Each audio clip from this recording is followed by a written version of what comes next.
call this meeting to order. I'd like to begin our meeting by asking Mr. Edison to please lead us in our pledge and our prayer. Father, we just thank you, Lord, for your grace and mercy. Thank you, Lord, for the guidance and wisdom that you've given us. And Lord, just may we follow you, follow your precepts, Lord, and we honor you and give you all the glory. Lord, we just ask for wisdom as we make decisions about our school district. Thank you, Lord, for the opportunity to make decisions and lead our schools and our children. And yes, may we always keep them first, foremost in our focus. We ask all these things in Christ's precious name. Amen. Amen. Pledge allegiance to the flag of the United States of America and to the republic for which it stands, one nation, under God, indivisible, with liberty and justice for all. Thank you, Mr. Edison. And thank you, school board members, for being here. It's great to have everyone here at your table, and we're all spaced out. And it is great to have everybody here, and it's great to have everyone here that's on the camera with us as well. Board members, do I hear a motion to adopt our agenda? So moved. Second. I have a motion and a second. Any discussion? All those in favor? Aye. Any opposed? Motion passes to adopt our agenda. We welcome everyone that is with us here and through our video. And at this time, we have not received any public comments. So we'll move to item D, Ms. Hires, our reading endorsements.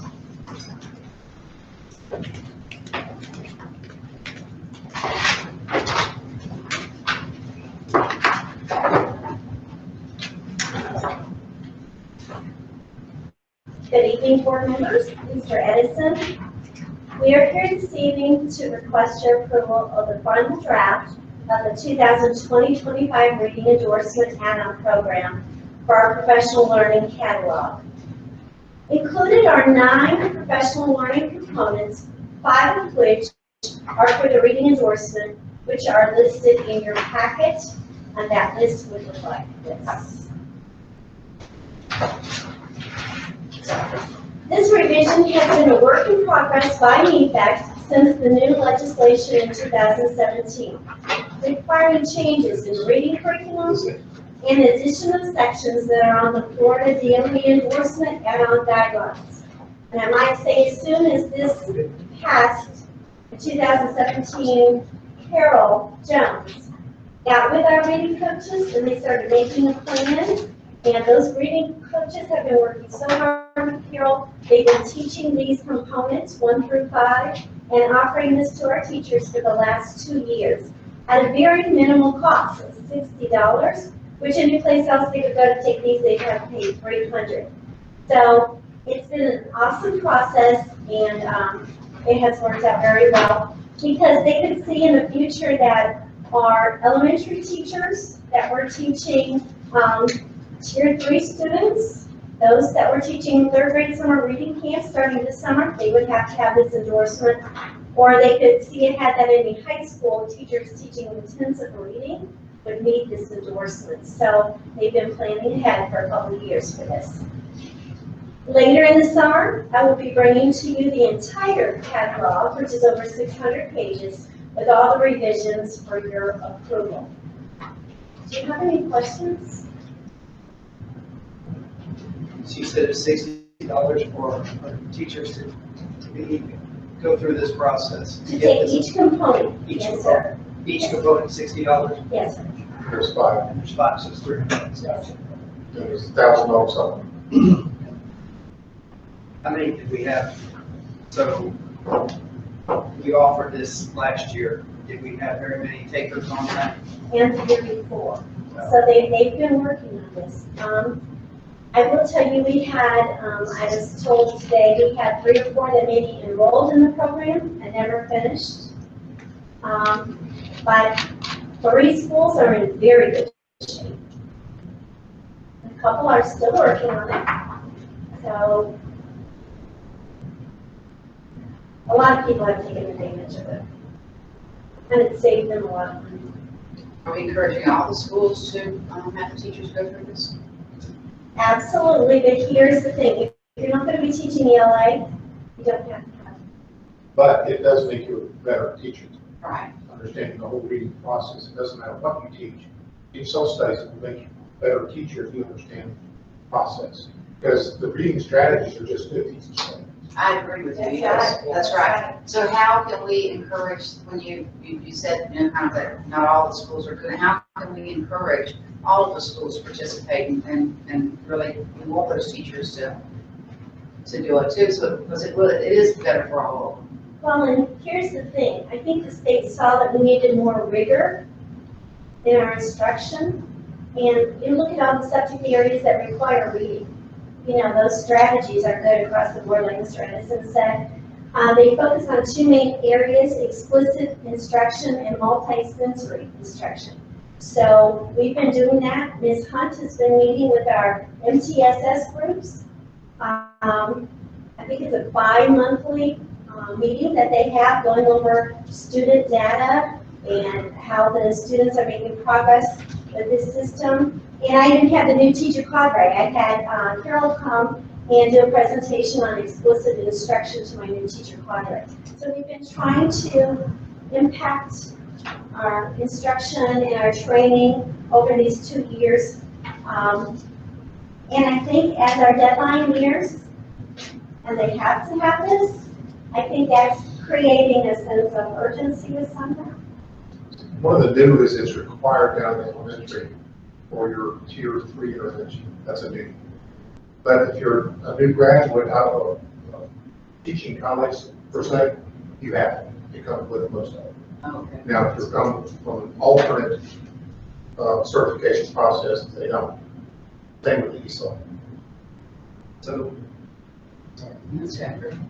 So that was going to be my question. Just like ESOL, where there's funding that we're missing out on if we don't have a teacher that doesn't have that certification, are we in the same boat, or is it just that they're not then allowed to be the teacher on record or the teacher that has that? Yeah, there's not a funding hook on this one. Okay. Like there is ESOL. It's more of an out-of-field hook. Other than it's $1,000 supplement. Right. That's $1,000 every year then. As long as they're teaching here. So they have to be teaching ELA to get. Yes. You can get the reading endorsement if you're doing anything. You get the reading endorsement. It's just good stuff. It's good teaching. And it can help out any subject area teacher. I mean, you have to read to synthesize any information, and so whatever subject that you're They're teaching. just good teaching strategies. Like I said, hats off to Carol Jones and our reading coaches who have done a fabulous job of working through summers, after school, on weekends to make this good. How much of this is online versus, is it all online, or is it It's face to it's face. face to face? So when would the teacher do that? After hours or Saturdays or Right now, summertime? those ones have trouble. Right? It is, and it depends on the cohort that they're serving, you know? Like the reading coach might get together with these 7 or 8 and say, Art, when's the best time for us to meet? Would you rather meet on Saturday? Do you want to meet after school? And so they kind of make their own arrangement as to what works best for them. And so our reading coaches are the ones that are doing the teaching of the information. Right, we pay them to do that. And we pay them to do that.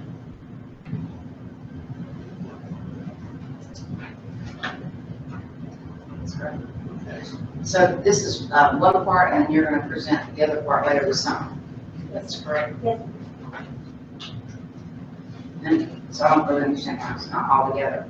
Well, we were just on an EFEC call today. What they do is every time, they wanted this ready, so summer reading camp could be coming up next month. So they wanted to make sure to have these components 1 through 5 already approved by the board. So it was ready to go. But they said there'll be more revisions. There'll be a revision of the gifted endorsement coming through. They're working on that, just got that mostly finished. So they're saying every August they give us all the revisions, the complete catalog for each. And Ms. Paul, I got one more question. So for our new teacher cadre that are going through this, I'm guessing that those that are elementary school, they're coming out of the School of Education for the most part. They're not, it's a second career or coming from Would that be fair? If they're coming to us as a new graduate, they've got this already covered. If they're coming to us through the PVCP program, which means they're coming in from another field, Right. then component, they have to go ahead and add this. Okay. But everybody else will have to start with. So what I was getting at is, I would say that there's a low percentage of our teacher population in the elementary that are not education majors, that they're not coming in from a different field where they've never been, that's not been what they're.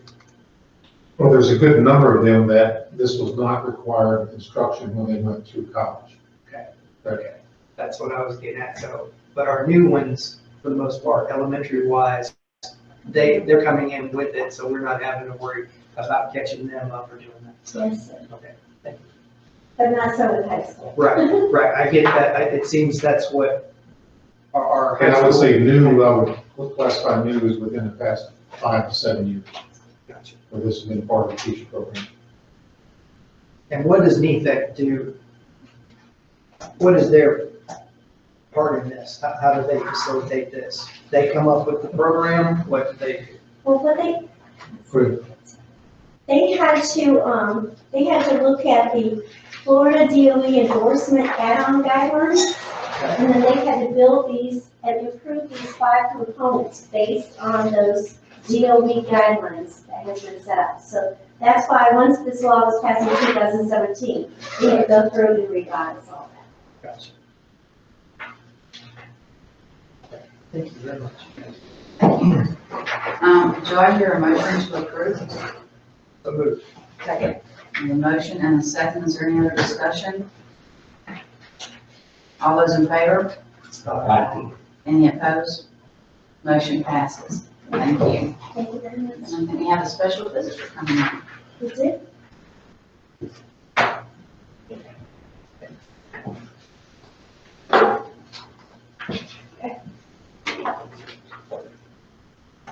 Good evening, board members, Mr. Edison. The month of May is Staff Appreciation Month, and over the past couple of weeks, we have been celebrating administrators and our staffs. You will not find more compassionate, diligent employees committed to building the future of our youth than we have right here in the Levy County school system. I have with me a prime example, a person that navigates with a spirit of excellence. It is my honor this evening to introduce to you Mrs. Gemma Fleming, guidance counselor at Williston Elementary. Gemma joined the Williston Elementary family in 2015 as a guidance counselor. I had the privilege of hiring her, not working with her, but hiring her, and has actively played a strong leadership role on her campus and in the district. She works tirelessly to support the social, emotional, academic, and personal needs of all students and believes that you must support the whole child, working closely with parents. Her commitment has made a positive impact in the lives of our students. Always looking for avenues to increase her knowledge, she has recently completed 40 hours of coursework that will lead to her becoming a registered behavior technician. She is also working on her doctorate with the Stellar Project Grant and was very instrumental in the design of our district guidance continuity plan for DOE. Recently, Gemma was inducted into the University of Florida's Athletic Hall of Fame for the class of 2020. Gemma was a 7-time individual NCAA champion in the 100-yard backstroke from 2008 to 2010, the 200-yard backstroke from 2007 to 9, the 200-yard freestyle relay in 2010. She broke the collegiate record in the 200-yard backstroke at the 2009 NCAA championships and was part of the 2020 class that led the Gator teams to 5 national titles. It is my honor to introduce an outstanding employee who has quite the story to tell, Ms. Gemma Fleming. Thank you guys for having me. Congratulations. Thank you very much. Go Gators. Indeed. Jim, as you haven't noticed, but Jim, I think it's 7 months pregnant. Yes. So her drag coefficient. Twins. Picture. We have, from time to time, we get folks that are nominated. He has not had the blessing of going and see Jim work with people and work with staff and the little kids and drop off Gary in the mornings and how she checks on all our babies and make sure they're all right in the day. And, Jim just makes the wheels turn that, for the big kids and the little kids. So Jim has been nominated for the Impact Award, and we have that here tonight. For you. Thank you. And, the rest we have, I'm gonna leave it in there, so you take it back to Captain McKenna. And we've got a shirt for you. And you may have to see her. First one.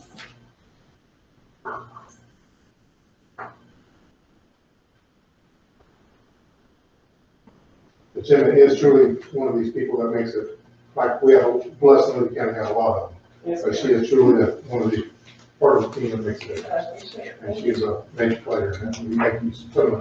Thank you very much. So, Congratulations. Thank you. Very proud of you all. yeah. I would just like for her just to tell you, A little bit. just what you told me last time. So Marla asked me what got me into sport, and I told her yesterday that when I was 3, I had my first lap in the pool, and obviously I've got some height to me, so my parents were able to put me in the 5-year-old swim group when I was 3, so that I continued to keep swimming. And my mom and my dad were instrumental in my career all the way through and pushing me. They just didn't give me the opportunity to quit. So there's obviously always times that you want to quit. There's always times that you want to give up in whatever you do, but they just kept that going, kept that motivation going. So that's what got me into sport and kept me in sport and brought me out here to America and kept me in Florida. And she lost her mother in 7th grade. In 2007. So I was out here at the University of Florida, and she, all the way through up until the point that I was out here, it was kind of her dream to keep me going as well, and her dream to see me go to the Olympics, and I went to the Olympics in 2008 and 2012. 2012 obviously being in London, so I started for England, so it was a home Olympics for me. And I've done a lot of different traveling, and it's amazing to be in a small town and find some roots. So. Glad to be here. Yes. How about those babies? They're gonna be swimmers, aren't they? I hope so. Yeah. We're getting in as soon as possible. Thank you guys for having me. Congratulations.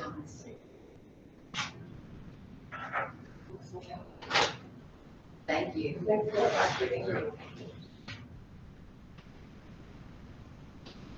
It's an honor to have her on front. That's great.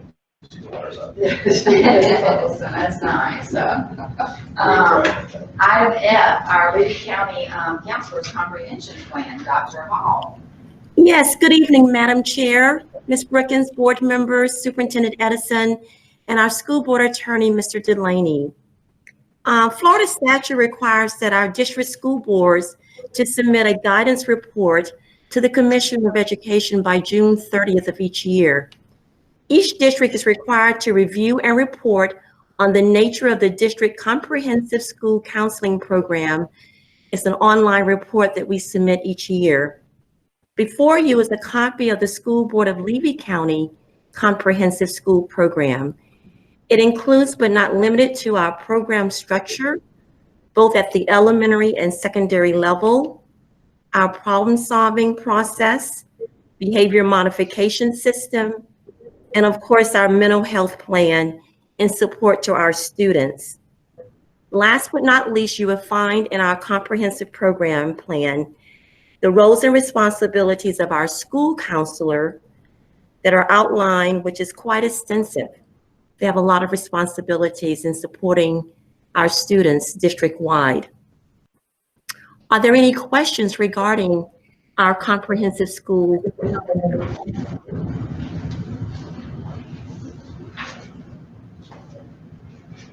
Each year we revisit our plan and we tweak it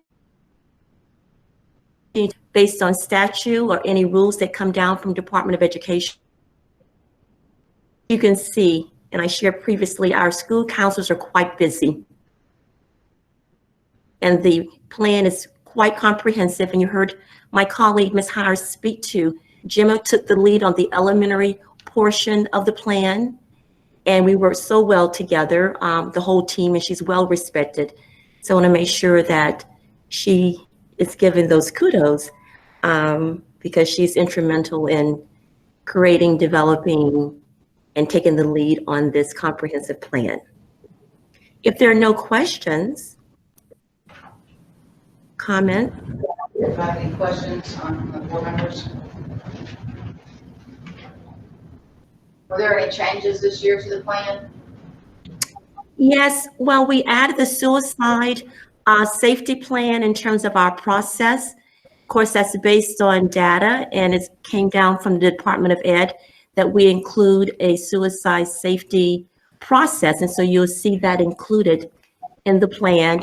We included the mental health plan. We did not have that before. And of course, we revisited the roles and responsibilities of our school counselors.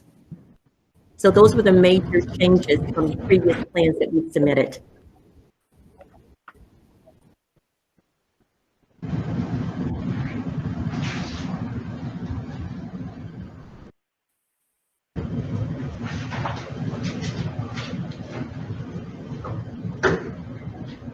Your motion to approve. Second.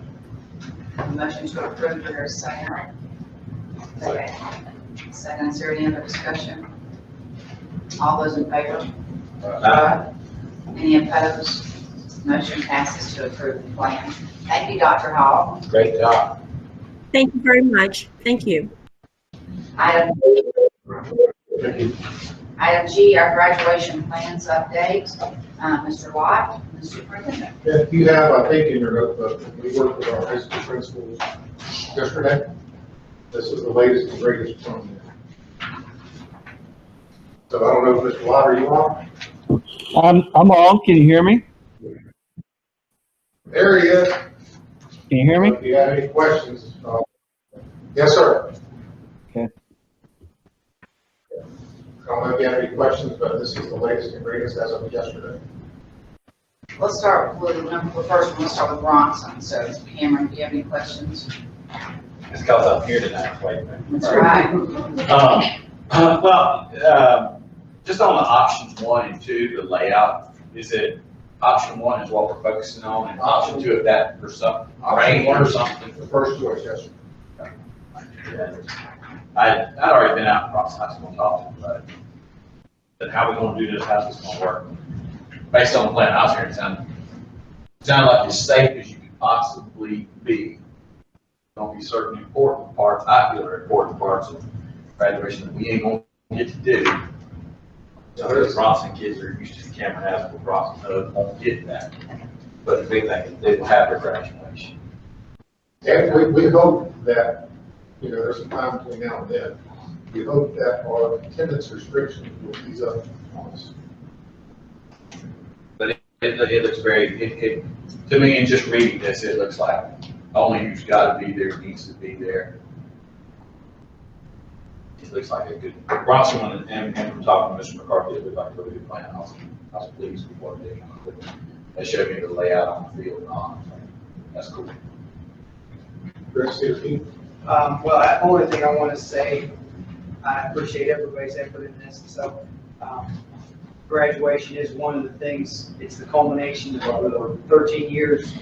And I'm very thankful that we're putting in the effort to make sure that it's in person. And sadly, so I do make a point of going to every graduation. And so I am heartbroken that I will not be there. So if we have the opportunity, I would love to be at every graduation, because I think that's all the hard work that we see those students and the staffs with them. And so that's the only thing that only drawback that I see there that so, but I would never want to take a place from a family member or anything like that. And that's why I say I hope that attendance restrictions will be a little bit more, so many times in my life it will be lower.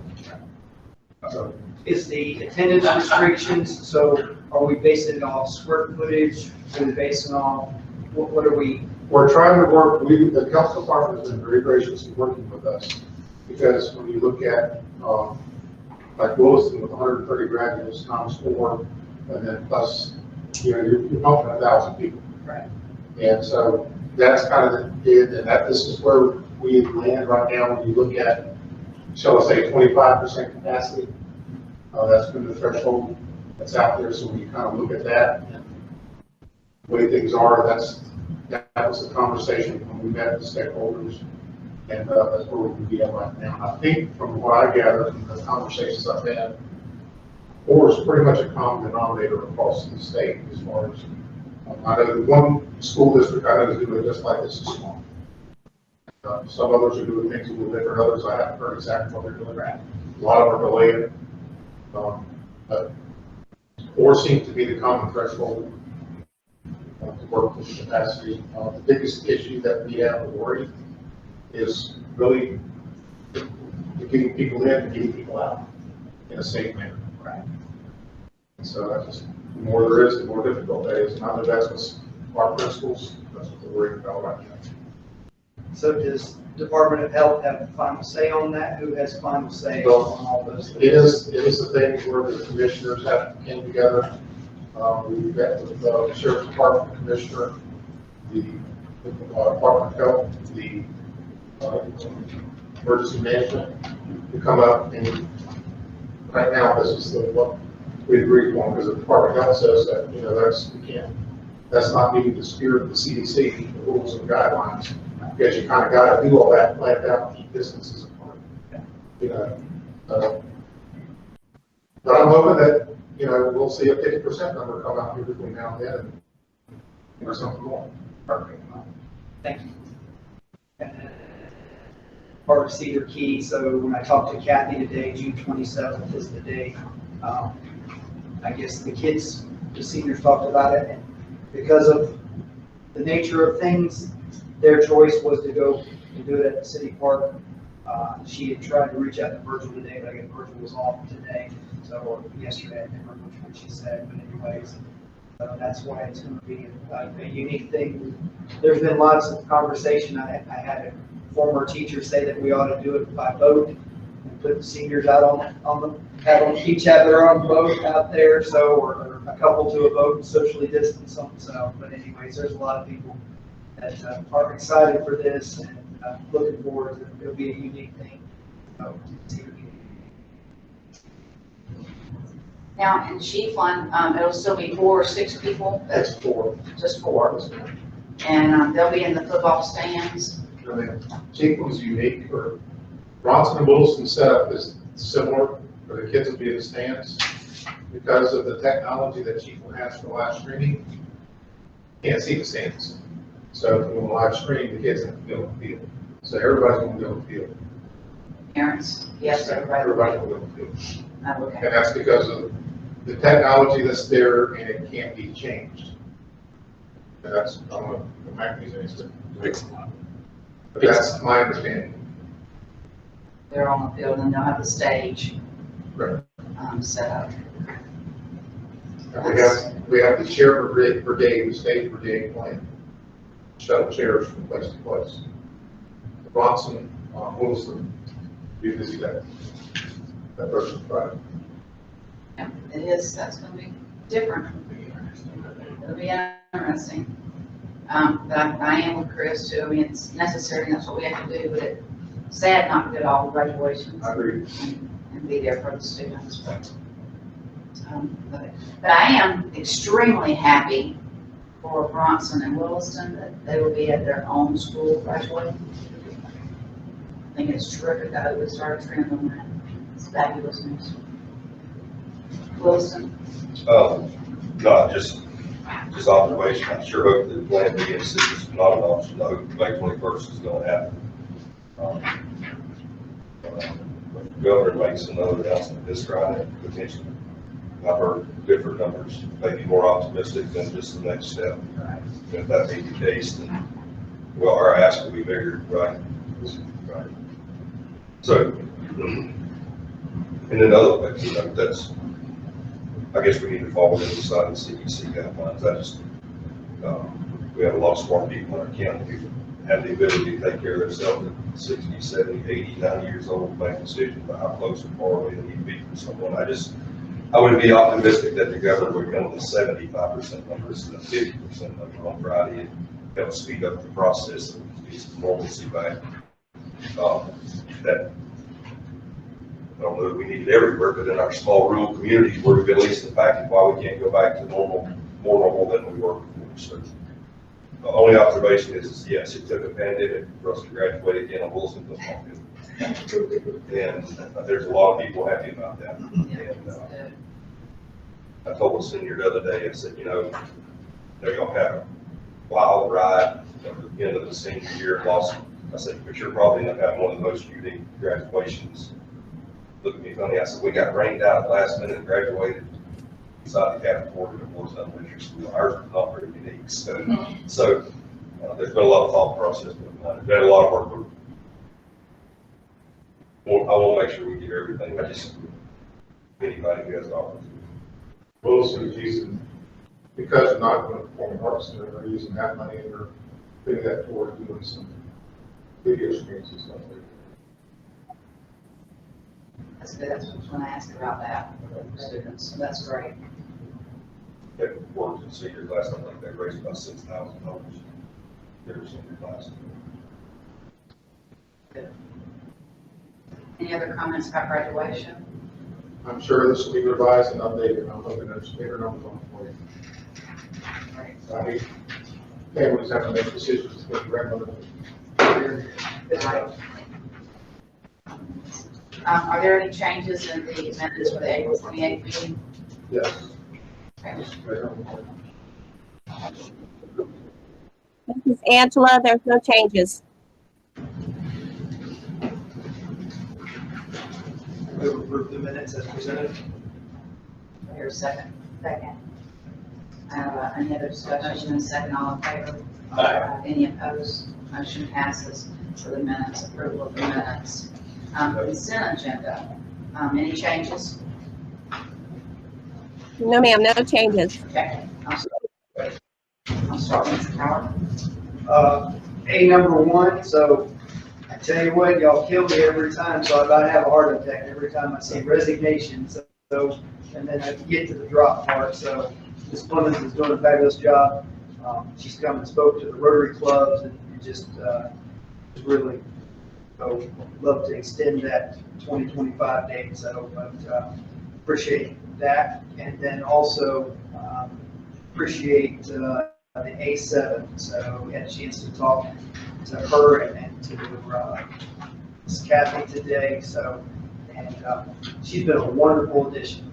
And Ms. Ferris is doing a really good job. So in case you haven't seen the Cedar Key Facebook page, so you've got yourself a 5-gallon drum and a couple of drumsticks, you can get you some lessons going. So, but excited about that because we're going to have music in the middle of high school next year.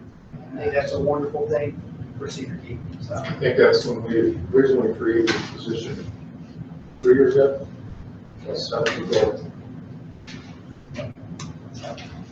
Other than that, so my other questions I had, so and I talked to the superintendent, but I'm going to ask it right now. So just to clarify that contract with Ingenuity, so that's the supplement instruction. We're not just turning somebody over. So and I just want No, Ingenuity, I mean, that's one of the things, online school, virtual school is with us and it's been with us for a long time. But I just printed this off today, and this is like right now. We didn't have Ingenuity in place, we'd be hurting. Because right now we have, on May 5th, we had a total enrollments in Ingenuity 942. Okay, and total students was 681. So the difference between 942 and 681 were the unique enrollments. As of May 12th, that's 738 unique course enrollments and 551 kids. So without Ingenuity, this whole process that we're in, we'd be perfect. But Ingenuity in a lot of places, a lot of teachers use it essentially as a textbook. For example, Brett Slaughter, that chief on this Alpha 1, uses it as a textbook. And I know, like, if you go to Fayette County, their math scores, that's what they use. And I know Edgenuity is on the approved list to be state adopted textbook vendor. And a lot of textbooks have an online components as well. But it is not just turning loose on it. It's teacher assistant. It's limited course, I'll say. Are we seeing, I know we used to use Play-Doh, so we're seeing better success rates. Edgenuity is much better when it comes to being aligned with standards. And what's neat about it is that teachers can customize it however they want to customize it. It's like, you know, when it happened right now, you don't just have to start, take the whole course over and follow it. And that's why we have to make start, and he works over here, and he works, and we can modify the courses to meet our needs. That's not just a hand that you have to deal with. And it's been very helpful during this time period. Yes. Because I've studied with my own kids and talked with them about it, and it's not just there are times when the program, in my opinion, 7th or 8th grade, iReady, certain kids can be a check the box type program. Edgenuity is a pretty neat. And that's why we have, we call them virtual teachers. We have 4 that rotate among the school to make it heads us up. And it's so that the kids get that instruction when they come through there. When they go to lab, it could be credit retrieval, it could be first time course, but the difference is if this is for a virtual school, they're getting money. It's Edgenuity, we are. And not to see another term, but I've had mixed feelings about it in the past, just because there are a couple that use Edgenuity not as a tool, as the way they teach, and not really anything but that. And I've spoken with a couple of principals around the county, and they're like, yeah, but you have to think of it this way, that those kids are not always getting the standards sometimes, and this is a good way to make sure that the standards are covered. So. Well, the same can be said for iReady. Right, absolutely, yeah. Thank you, so. Mr. Ashworth?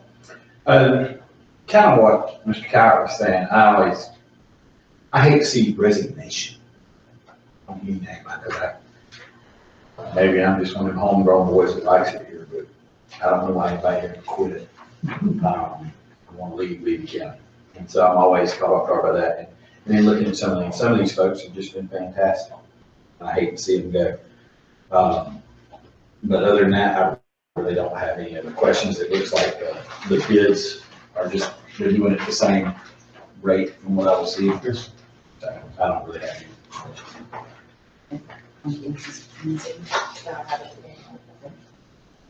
My question was on the bids.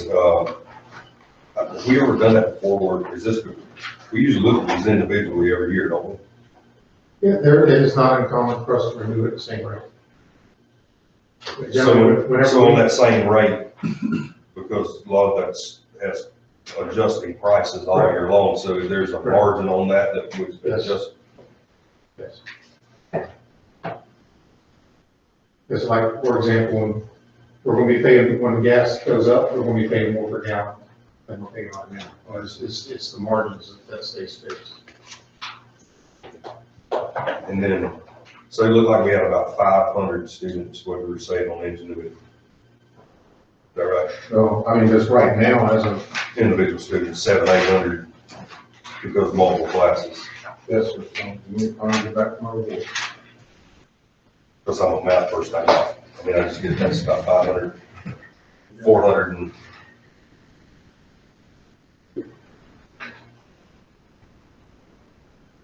That's for school. Let's see the total.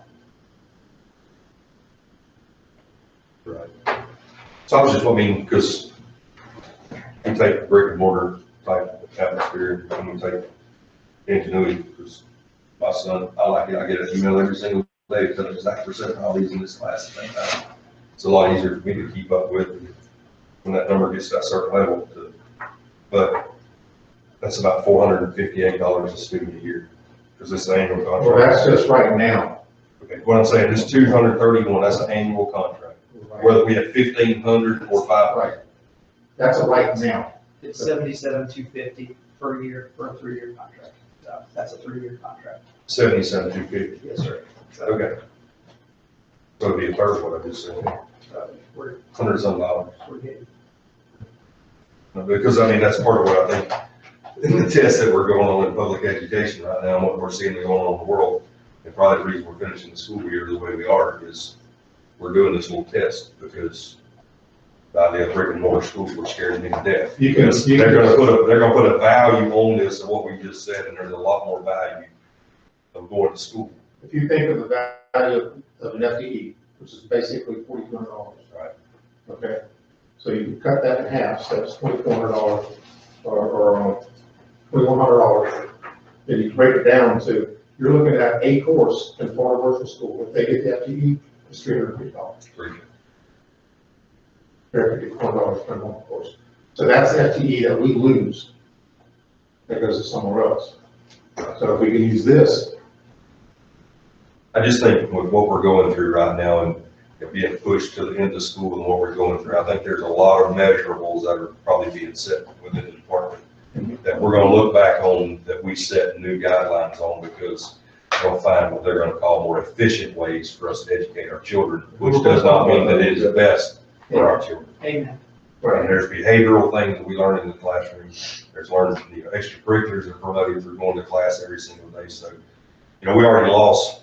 I'm gonna get on soapbox. Mr. Eckert, I think that is the whole trend of why you have vouchers. Yes, so, right, so we already lost a lot of our seniors on campus because of dual enrollment and some of this other stuff, and we talked about the problems within that too. So, and just to me, it's an FYI, my Ys are wide open because our conversations a year from now are going to be different about public education. I think that Principal Lindsay hit the nail on the head, and the superintendent, that when used as a tool in your tool belt, it does not replace the teacher, because there is nothing that can replace the relationship between a child and a great teacher. Our first school board convention, I'm gonna quit, but the guy from Google Classroom, Google sat there and told us in our lifetime, we would see classrooms with 80,000 students in high school. Remember that? Yes, I do. Right. Yeah, it's a slippery slope for sure. Yeah. I agree. Certainly is. Thank you. And my questions have been answered earlier. Do I hear a motion to approve our agenda, our consent agenda? So moved. I have a motion and a second. Any other discussion? All in favor? Any opposed? Consent agenda passes. Mr. Edison? Got some comments. First off, some prayer. As you know, Mandy Smith's brother was doing an accident, so that's not just her family, it's our support family here. So please keep that family in prayer. Number two, one of the things that we met with our administrators yesterday, Mass sent us out a memo, and the Department of Education asked them for some direction. So they gathered together a few superintendents and one superintendent that was from rural county, was from Marcella. And the Department of Education was looking for some recommendations for next year or some different things. Because, we don't know what's going to happen. And so what's happening, Mr. Etheridge, and I think I'm getting aware, we're having to do we're going to be required to do a lot of planning for some unknowns. And some of these unknowns are, well, what if this comes down and we're only allowed to have 10 kids in a class? How do we do that? What would that look like? And I might employ using some ingenuity and for kids come one day and don't next. One of the recommendations was, or the conversations was, understand that most of the districts in the state of Florida don't look like us, is that you can have, so let's say, an AM day or AM group and a PM group. So you can have like dual, 2 different sessions, in 2 sessions in a day. And I know that's been done in Marion County years ago. Space got tight. So what I'm trying to say is we're having a lot of conversations on what if, and because we can't wait until it happens to try to figure some stuff out. Bear in mind, I don't know anything, nothing's been said that's going to happen, but we're going to be required to do a lot of planning and some what ifs. And so as information comes down, some things start becoming more concrete. And like one of the things you mentioned about third grade reading camp, I had to fill out a survey about summer programs and everything for our things, and we have yet to receive guidance on what that looks like. Can I have how many kids in the classroom? We don't know. And so we're not getting the guidance, but right now we have a tentative plan on extended school year and summer reading camp and some different things are offered. But we get received guidance for that, and that's the feedback that I get back to Tallahassee. You know, it's kind of hard to plan for what you don't know. So, but anyhow, you're going to see extended school year coming to you in the near future. And that's some of the stuff in the summer hours and summer programs and things. But right now, we're planning, just kind of looking at the dark on a lot of things. But one of the guidance where I'm going with this is that we don't know what happened. I know one of the commissioners sent out a survey, and I sent that out to all staff, and one of the questions on there was an opinion about starting school out Labor Day. So I'm just saying that's out there, because that was the question that was asked in that survey. Yes, in that survey. When's that survey? Was it completed till yet? I don't know what the deadline is. I just know I sent it out to all the staff. Just wondering where did we see the results of? But, yeah.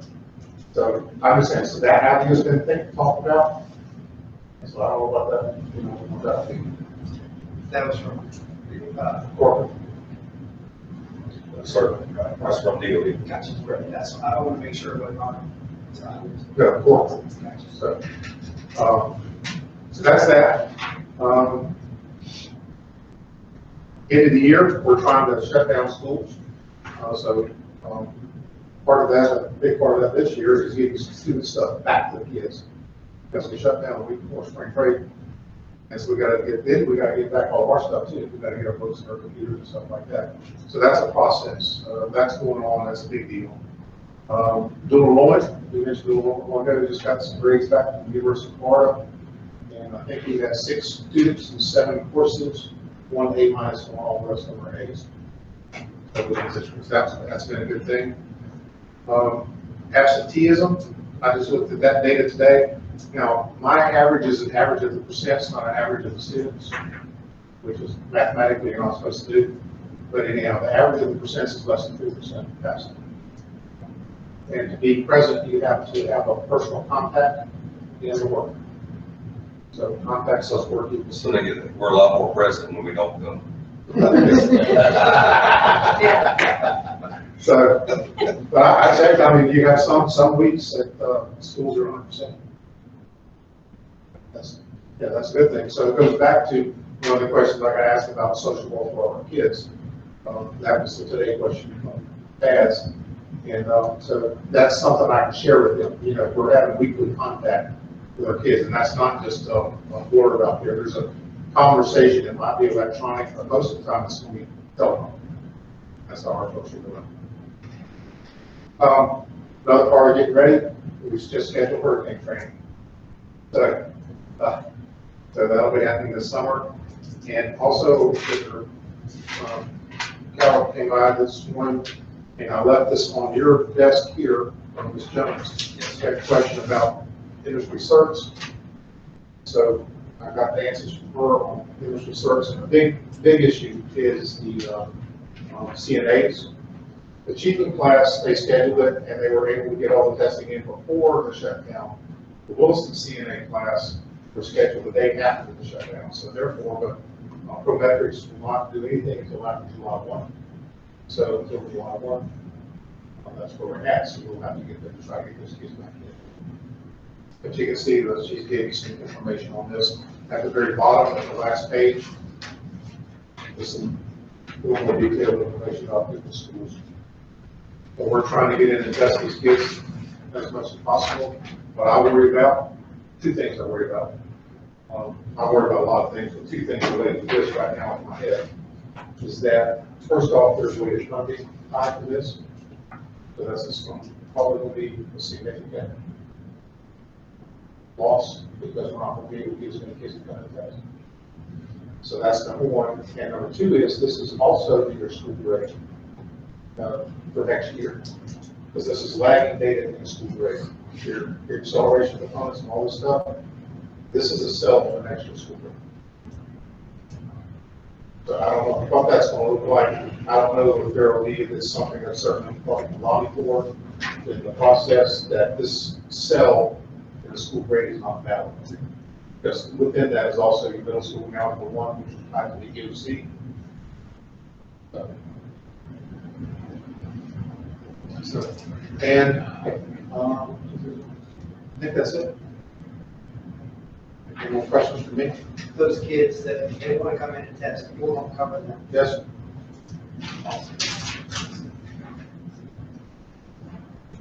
Yes, sir. I mean, they're testing now. I was meaning like the July one, those CNN kids. We're going to test. Thank you. I'll start on, Mr. Edwards. I can go first. You I do. don't have very much. I'm gonna start with the ugly and then start in with the Oh, good. I got one more before you. Okay. All right. I forgot, I didn't have, I had it sit here in front of me. I've got the superintendent's reading award. If you'll notice, last year, it was shared between Chief Elementary School and Wilson Elementary School. Okay, you notice that the nameplate's not there. Now, this hasn't been announced, but it's fixing to get announced right now, Okay. okay? Get you, put it. Okay.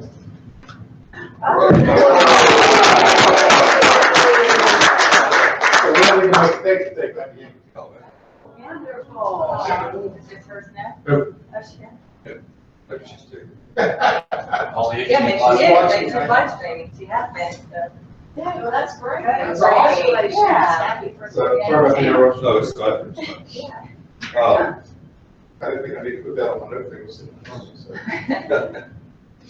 so. Of course, we've been talking about all different levels of government, and I always believe that the lowest government, closest to the people, works the best. So no doubt within the school system, the people closest to our children work the best.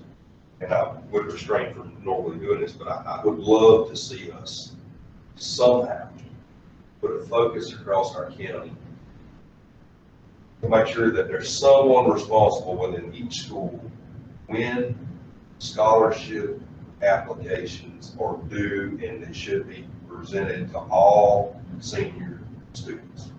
I addressed this 3 years ago, local level. I watched 3 weeks ago, 3 $2,500 scholarships go to some communities and not others because the students didn't know about the applications. $2,500 for big applications. And then we've had where only the top 10 knows about all the foundation scholarships. We have where it's posted in little bitty stuff in certain areas. As important as it is to some of our students, and I'm hearing it again this year, well, the deadline's already passed. I understand this is a unique year, but they were supposed to be March 31st, which was the week after COVID. Anyway, I don't know if there's a unification across the county, or we make sure that we have someone in place of communication for the hundreds of thousands of dollars of scholarships that are available, that some of those aren't. If we have applications, we have scholarships now that have 0 applicants. None. $1,500, $2,000 scholarships, they have 0 applicants. And I usually carry that on at the local level, but I did that 3 years ago, and we're still dealing with it today. So evidently, it's got to start from higher up, down. Well, I know other schools have kids that submit 10 applications and got 0 scholarship because they got an overabundance of applications. From school to school, it's very, Yes. yes, sir. So I mean, the lead on that, when we stand up, there's things, I mean, between the Army scholarships and stuff, there's a nice hundreds of thousands of dollars given to scholarships. Our kids need them. And I don't wake up on February 5th and go, you know, it's time for me to go make sure all seniors have, but there's somebody within our system that I think it should be responsible to make sure that that's known. I don't care if it's a light post board, they have to see when they hit the door, but something, because there's many being lost that these kids need.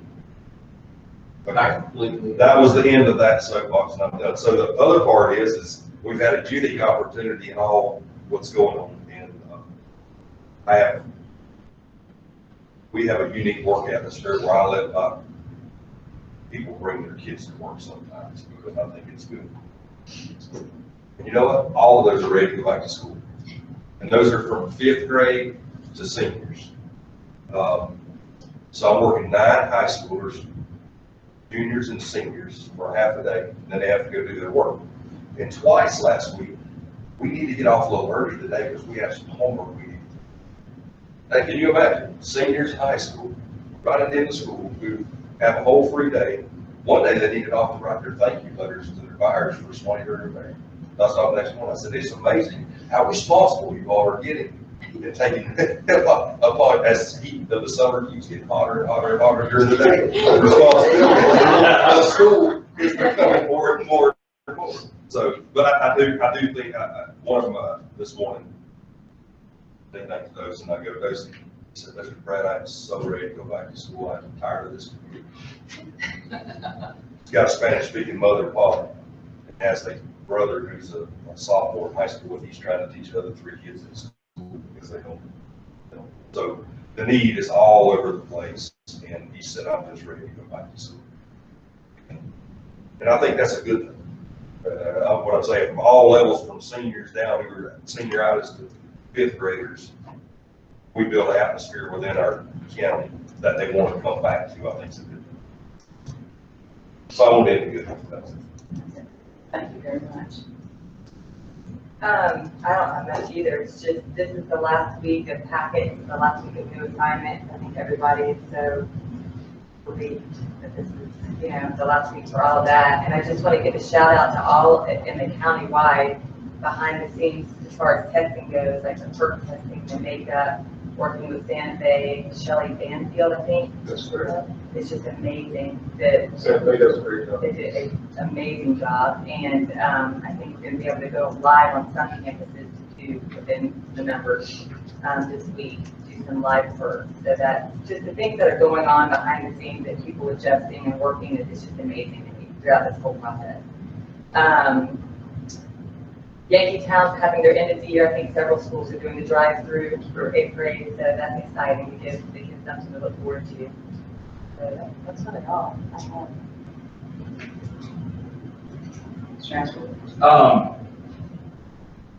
I think, first of all, Bronson's done better than anyone. Of course, you know I say that. But all our communities have done a great job showcasing these seniors. These seniors took a kick in the teeth, as far as I'm concerned. I remember my senior year, you couldn't have blown me out of Bronson High School because it was the last 6 months, the best time to ever be in school. I worked hard to get that one, and the fun things started happening. See, these kids got kicked. They didn't get to do all that fun stuff. Now, ordinarily, we'd be sitting here, and I'd have to listen to Brad brag about his FFA banquet, and I'd have to listen to Baby Brickens brag about our sports banquet, and Chris about something in City Key, and you about something in and I absolutely missed that. We didn't get that this year. And I'm an old man. Imagine being a senior that didn't get to go to that last sports banquet. I feel sorry for these kids, but I am so proud of the communities and the people of Lee County who have gone out of their way. Each community has done something a little different, a little unique, to say, hey, we love these kids. People ain't got a dog in the fight or helping these kids, and I think that's great. That tells a lot about Lee County. I think another thing that says a lot about Lee County is they always said the cream rises to the top. We have been thrown a heck of a curve. And the people that work for our school system have really stepped up in a hard time. Some of the people, you'll never know they did it.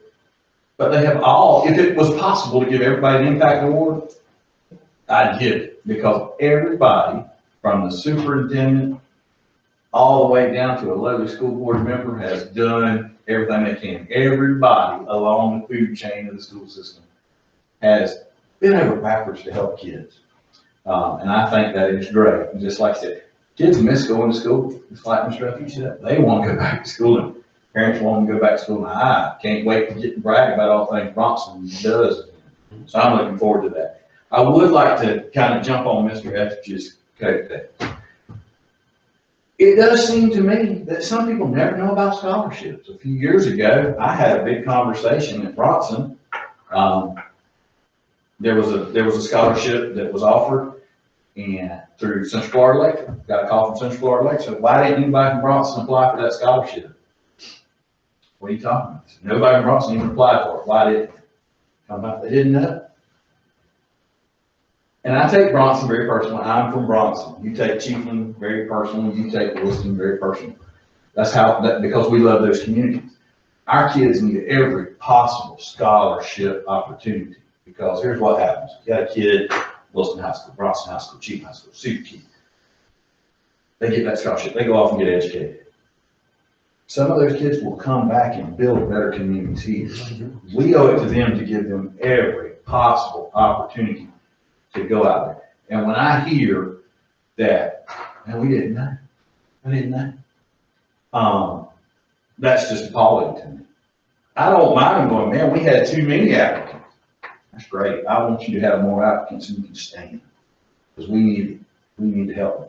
I totally agree with you, Mr. Etheridge. I don't know how we go about doing it, but it needs to become somebody's operation to say, hey, scholarships, make you aware of it in every school. However that needs to work, and I don't know how it works, but every school needs that going, hey, these are coming, be ready, where that, and that's not, I was told this one time before, kids need to take some responsibility to get those things. Key word there, kids. They're still kids. They need us to help them. They need that guy. And I just feel that's important. I think I'm gonna call her out because I know where she grew up. But I think with Katie Corbin, Katie does a great job in Chiefland. And I've said this before in this forum, I'll say it again. Katie does a great job in Chiefland because she has been through Bronson, where she saw the need. Grew up here and she saw that need, and she knows it's important. She's got that work ethic. If we could somehow figure out how to clone her, put her in every school, it'd be amazing how many scholarships and things you see. I believe there's people throughout our schools exactly like her. We just got to find them, plug them in. I got on Mr. Etheridge's soapbox. That's all I have. And it's also good to be back live and in person with y'all. It certainly is. Thank you. Thank you. Howard? Just a couple of things. First and foremost, to the district staff, superintendent, our county commissioners, the sheriff, emergency management. Thank you for taking the lead and making graduations a priority. So very, very important, and just very appreciative of that. Quick question. Where are we with College of Central Florida? I know we used to have some teachers that taught some classes on campus. With the moving to the campus down the road in Chiefland, are we seeing less classes being offered or students up there taking advantage of that? And I know we also always have a struggle where between Bronson kids and Williston kids wanting to go to the Davis Center and our articulation agreement, are we still having the difficulties with that? Yes. Yes. Matter of fact, we have some excellent people on our campus, and I'm talking about on Chiefland primarily, that it's called SLS class, which is essentially, it's kind of like a how to be successful in college class. Sure. College success, took it to Santa Fe. Okay. And we have taught that traditionally on our campus, but then they required us to go there and take kids' visits there, and they want to take it and do it virtually. Central Florida, through the articulation agreement, is not as easy to work with as Santa Fe. And I mean, it's a matter of fact, I approved the busing for the Bronson kids to go to Santa Fe, just for that reason, so that those kids can, they want to go there, they can go there. And whenever we try to do some things, but I would say that the college over there really hasn't boosted our dual enrollment attendance. Do we feel like it's the people we work with over at Here's a prime example. Okay, in the articulation agreement, this is something we are trying to get out of there.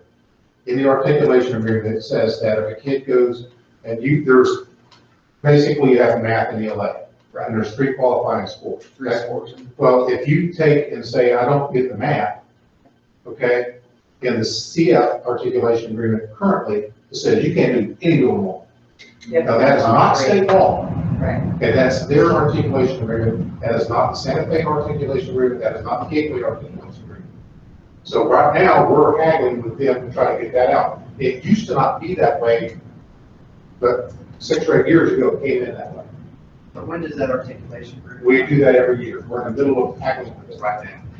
And that's one of the things Dr. Dennison and I have talked about, and also talked about trying to create some more opportunities for this group here, vocational, career technical courses and opportunities for the kids to come out there. Right. Because that would not be just a Lee County thing, that would be a Tri-County thing. Yes. Because if you get to, if you go out there, there's no kids in that building. Right.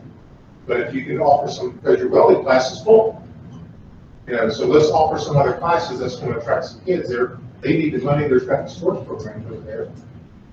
To me, you get some classes, you get paid based on kids and student attendance. So what is their hesitation for that, Mr. Harrison? I don't know. Yeah, don't know. But it's CLM, citrus, Levy, and Marion. And they all have the same articulation rules, all three. So it's not that we're just fighting a Central Florida thing, we're fighting a Marion County and fighting a Citrus County. Well, I know one thing that's been raised to me is, and I know it becomes difficult, as we bus these kids to the Davis Center, they go up there, sometimes our juniors, well, especially our senior kids, they lose opportunities, whether it's sports opportunities, whether it's FFA opportunities. So I think maybe we need to put a little more heat on trying to increase our AP coursework to keep those kids. That's where we go. So That's the other alternative. because kids shouldn't have to, I mean, we know if we can have more teachers on campus, but it's pretty bad. But to turn that around, AP courses are a lot tougher than normal. I get And then that. kids get into that, they don't want to do them because, you know. And I realize that there's more rigor with that, and you have to get a score composite to be able to get your college credit. So I guess what I'm getting at, the more we continue, we want our kids to have opportunities, but we don't want them to lose opportunities because they've got to go to the Davis Center or go somewhere else to lose an FFA opportunity or sports opportunity, because that's a sense of community that I think we need to continue focusing on. So with that, so I appreciate you. And that's why I've been beating the drum of getting this law change The choice. for years. But, you know, I've been working with Joy, I've had personal conversation. Can't think of her name right now, but she's the one that's over higher ed. I've had a personal conversation with her about it. And I've had a conversation with Kim about this, with Google. But you're not going to find this, I can't find support within districts because of the relationship they have with their people. So, and so with us going back to the old geographical model that we're tied. So, and I know that CF, and I'm not ready to throw the bath out. I don't have a problem with CF. I just want kids to be successful where they go. So, Well, to put into perspective, to say Williston, you're going to go with the CF issue, making the kids pass all three parts of the PERT. You're going to go from about 60 at Williston to That's 7 correct. or 8. That's correct. That's when you're going to be able to pass all through, not all people creative people to transfer in. So I completely disagree with. I don't know what's their thing behind this. Like, I'd like to dive deep and see why, but. Yeah, I don't know, but that is it. And you're exactly right with your numbers. and what's the reason for taking away the college success from us from our campuses? I can just say that their reasoning is that part of their accreditation process requires them to do this. That's what they're telling us. The part I don't understand, not to interrupt me, but is from high school education or public education, it's all about choice. We have the choice to do where we want to, but then we're dealing with a model that was built in the 60s or 70s, temporary tech community colleges. But what we really need to do is let them have a choice. And I agree. the college will succumb to what the What happens, finances need to be. what happens if we don't sign the articulation agreement? Well, we might find out. I mean, can we Well- send our kids to Santa Fe or Thus far, or Gateway? thus far, CF has been, thus far, CF, they have protested sometimes, but they have not denied anything. But I can tell you for a fact that we've lost kids to, I think, the Dixie County, because Dixie County is a gateway district. Right. And you've got kids there, and parents ought to make a decision on what they want their kids to do. And because those kids start so early now, it's all virtual. Right. They do virtual classes, they don't go on campus. And they'll start those kids taking dual enrollment classes in ninth grade, because that's what Gateway wants. Gateway does, and that's how they work. And so it is not uncommon in Dixie County or Gilchrist County Now, Gilchrist County does 0 AP, which I think is wrong. I think you need AP courses. For them to graduate with an AA. Now, I can argue both sides of that coin, whether that's good or bad. When you have a kid 19, 20 years old, graduating college. But for some kids, that's what they want to do. And Financially for the parents, it's good. financially, it's a great decision.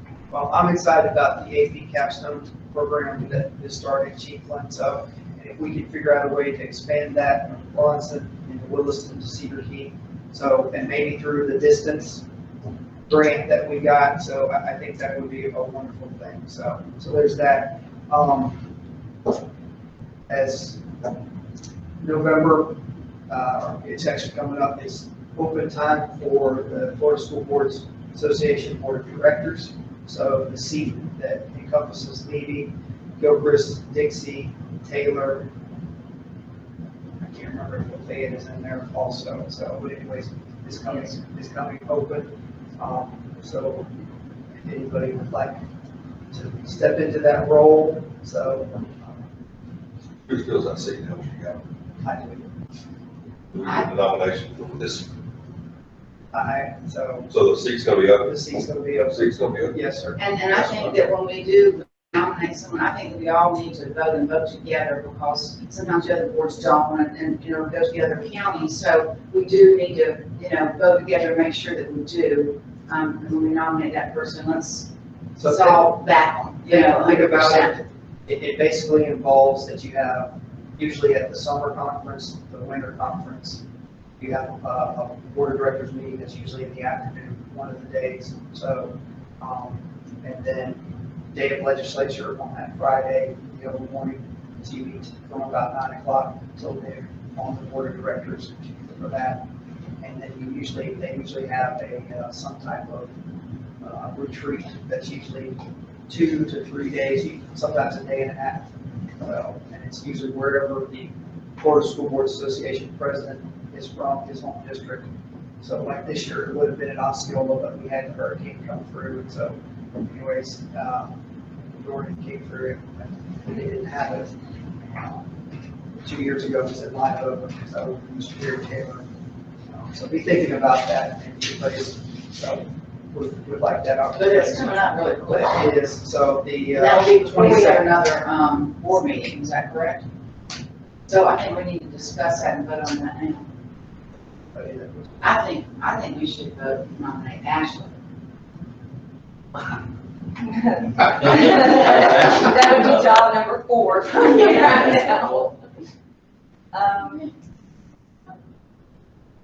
I have a few days to think about it. We've got a little bit of a sunshine problem. This is on the agenda. So, Oh.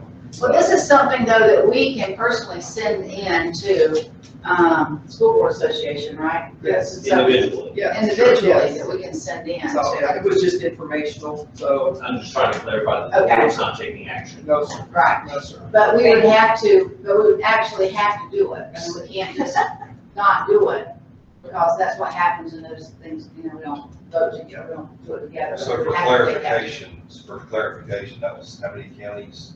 5, I believe. I'm looking, I'm Your seat verifying. represented 5 counties. Yes, sir. Right. Is there gonna be opposition? And I'm asking for a vote. Do you know anyone else from any other counties? I believe there will be one person from Taylor County. That Who's that? Deidre Dunnell, she would be alternate. This hashtag gonna have to make signs. No, And you have to get hard signs. That was just for clarification. think about it, so. Yeah.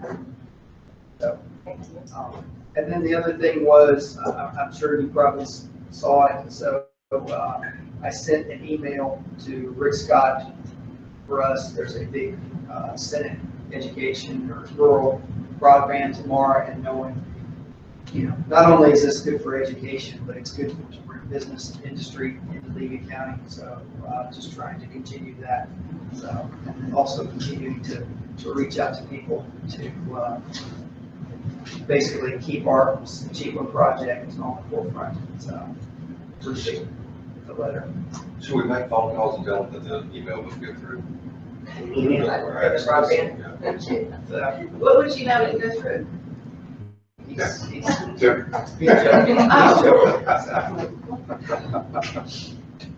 Other than that, so I'm good. Been quarantined too long. Thank you. Chris, could I ask you a question, what you just said about Rick Scott? You said he was holding It's, I think it's the Senate, just a second, what's going on? so they have a hearing Yes, sir. Yes, sir. to weigh input from the public. Correct, correct. So, And that's when, tomorrow morning. It's actually in the Senate Commerce Committee, so, but it's even better. So they've got a little bit of money there. so you got an email? I said that, so. Okay. All right, great. Okay, thank you. So be the last one I get to just pick up everybody, so that's great. Mr. Edison, I mentioned that we had, some sadness in, our community and also in Sheepland community. Miss Alice Graham, that she was a longtime teacher, her son passed away. Yeah, so it's heartbreaking, so she lost her daughter not too long ago, or several years ago as well too, so it's really bad. And then I've had several people ask about our summer programs, and, you know, it's just no answer, right? We just absolutely don't know, and I do continue to get a lot of questions about that. And, you know, Cameron is so right, there's just no words for how great and capable Renee is. She does a fantastic job, and not only does she do that with, you know, the seniors, she will just go hunt you down if she knows anything about a scholarship and make sure it's getting out there and to the seniors, and, you know, make sure that they're all going to get it, and that we have committees to present it and get it there on time, and certificates, and that they're all being recognized. So she does do a fantastic job. So I wish there's an award so that she could go and make sure that all the schools are doing that and doing such a good job. She's really, really great. And being at the schools and, you know, the circles and up there, you notice how much the students miss their teachers and miss the interaction with the kids and the students. And they don't need virtual, they need interaction with kids. They need social skills so bad. They need that, they need birthday parties. It's just, we need that so bad as back to school interaction. I don't think they're ever going to say I'm going to miss school. I think attendance is going to be wonderful once we do get back. So I think that's going to be fabulous, and I think it's going to be a good, happy time when we do start that. And then another question that I have for Mr. Edison is, I've heard it mentioned in 100 times over the years, and so maybe this is just for me, is our staffing formula for our schools. And we've said it, and I know that it's for our board to vote on and know what it is, but please clear it up for me. Have we voted on it? Where is it? Have I voted on it? I'll speak with you, tell you. Okay. And reasons why it's, I have concept in my office, but I think we talked about why. But I have it, and that's something we need to improve. We go back, we've had from Jim Hamilton, which was a fast finance guy, go through and evaluate everything. And it's going to take a while, but looking at our staff on a per student basis, how we serve things, make recommendations. Okay, but that's coming up, but we're going to look at it. Okay. All right. Okay. I just want to make sure whatever. Okay. And I think that's all that I have. Thank you very much. Any other comments? Not being adjourned.